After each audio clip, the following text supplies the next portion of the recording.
Good news for Metro schools. Its graduation rate is on the rise, and it's the highest it's been in years. That was the story told by Nashville school leaders. But was it the truth? Our exclusive investigation not only uncovered evidence of some of Nashville's struggling schools manipulating test scores. We also revealed serious questions about the district's dramatic claims regarding graduation rates. This was the announcement put out by Metro schools claiming that graduation rates in the city had skyrocketed. The biggest gain came at Pearl Cone High School in North Nashville, where graduation rates jumped from 69% to almost 85% in just 1 year. But News Channel 5's chief investigative reporter Phil Williams discovered Pearl Cone appears to have been playing by different rules.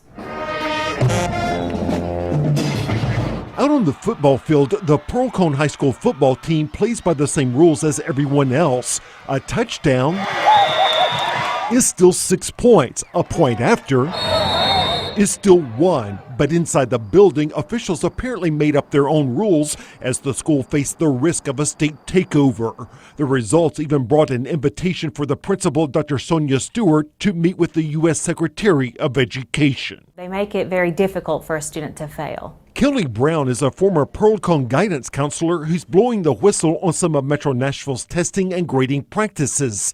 In 2013, Metro implemented a controversial policy that no student could ever get a grade below a 50. But Pearl Cone's policy was nothing below a 60. That's just 10 points below passing. Even if a student came in and didn't do anything, they're not going to get anything lower than a 60. So if a child wads up the test and throws it back at the teacher, right, you still get a 60. You get a 60. Metro Schools confirmed Brown's story, saying it does violate the district's policies and that no one at the central office knew about it. A spokesperson said the Vanderbilt-educated principal simply misinterpreted the nothing below a 50 policy to be 60. Brown's reaction? That's very hard to believe. In fact, she says Pearl Cone teachers challenged their principal about why they were not following the district policy. So when other people said 50, she didn't say, "Are you sure?" or "Let me check that out," or anything like that. It was, "Well, we're going to do a 60. We wanted to give Dr. Stewart a chance to defend herself. And they told me that you just got confused about the difference between 50 and 60. We're doing really great things here. But she refused to say whether the grading policy was really something she did on her own. Yeah, she would have had to have gotten approval through central office for something like that. She's not the type of person who would go rogue. Oh, no. But the cheating didn't stop there. Phil discovered an email showing that advanced placement students were promised an A just for signing up for the big AP test. One teacher noted, quote, "So they paid for an A, basically." That allowed the school to boast that more students than ever were taking the test. And on top of that, Kelly Brown also told a story about a Pearl Cone administrator openly discussing the fact that she was doing makeup work on a computer for a student who needed additional credits to graduate. I told myself, I don't want to know that, because if it's what it is, then I have to report it. Then one day she saw it with her own eyes and saw the administrator telling a senior, "Well, you need to get back up there and get working on that math so that you can graduate. After all, I'm down here doing your English so you can do that." And I couldn't believe it. I was just floored. That's when she confronted her colleague. The response: Things like, are these students ever really going to go to college in 10 years? What is it really going to matter? If I don't help some of these students, then how are they going to ever get a diploma?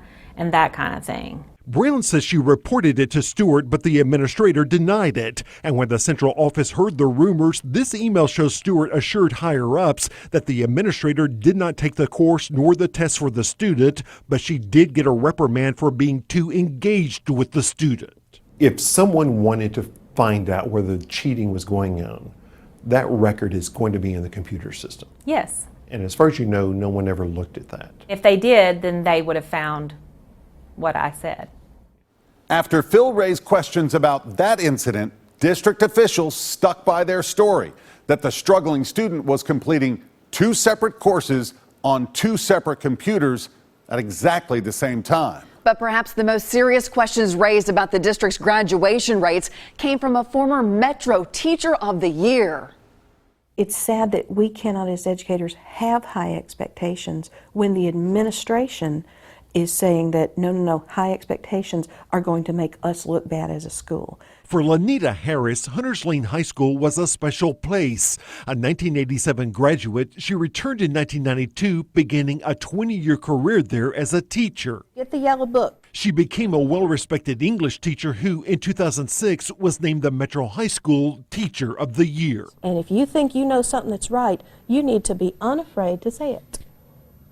Wow, that's a risk, isn't it? What our emphasis should be on. But under the direction of Principal Susan Kessler, Harris had the higher-level English classes taken from her. She was assigned to teach English 2 to a group of struggling students. I had tried everything I knew to do, and the scores, their performance was still very poor. In the classroom. In the classroom. Then in March 2012, Harris says an assistant principal came to her at the end of one grading period with a message. She had too many failures, almost half of the students were failing, and something needed to be done. His instruction: I needed to change every grade, failing grade for every student, that it had to be changed to a 70, which is a passing grade of a D. Every single grade. Every single grade. She pulled out a sheet of paper to document it all. Let me make this clear. All students will pass 9 weeks with a 70. And he said, that's right. And then I asked him if this was his idea, and he said no. And I pushed him, and he finally said that, yes, Dr. Kessler, the executive principal, had given this directive. And so I wrote that down. Dr. Kessler told Mr. Johnson to tell Ms. Harris to change all these grades to 70. And I said, is this what she said? And he said, that is correct. Harris says she was stunned. I had one student who had been in my classroom only one day that I had physically seen this child. You had to give that student a passing grade. A 70, correct. One student in particular would just throw the work on the floor. I don't know if I can say this on camera, but the student told me to get the out of my face. And you had to give that student a passing grade. And that student got a 70. There was even a student who had assaulted her a few months before who was still on the books in her class. Yes, he was one of the failures. And you had to give him a passing grade. A passing grade. That's an insult to me. That was hard to do. Harris says she did what she was told, then she headed down to the school board offices to file a complaint. The next morning, Kessler summoned Harris to her office. So, tell me what happened. Harris recorded the entire meeting. If 49% of your students didn't learn anything, then that's a teaching concern.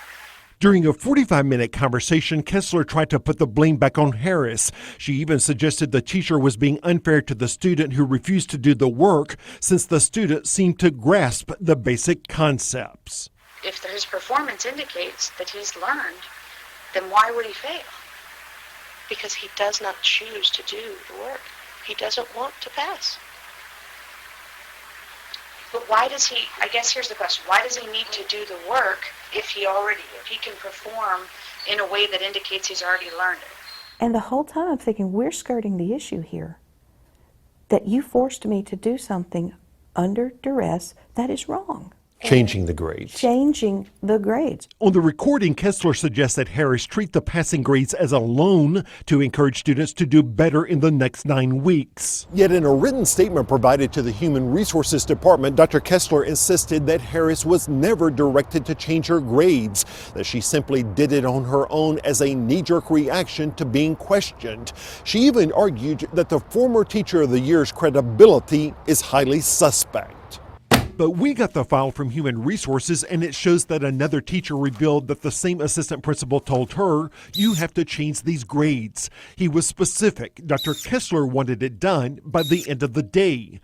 Another teacher was told any failing grades would not be acceptable. Yet another was ordered to change failures to passing, all of them, regardless of how close they were to passing. In that case, a second assistant principal actually had an email from Kessler herself saying he needs to change them. That assistant called Kessler's demand totally unethical. This piece of the contract. But when word got to Chief Academic Officer Jay Steele's office, higher-ups decided there was no violation of policy. Still, in an email, the lead principal over all Metro high schools cautioned Kessler, you must do everything you can not to exacerbate the problem in any way that may cause the teachers to take their complaints elsewhere. A successful teacher in Metro under this regime is going to be a teacher who is willing to sacrifice those things and say nothing about it. In the end, Harris decided to move to another district, but the woman who was once considered one of Metro's best teachers still worries for the children at the school where she found her own direction in life. We're setting them up for failure. We're lying to them, and we're lying to their parents, and we're lying to the public to say, we have these high graduation rates, look at how much good we're doing. It's a lie.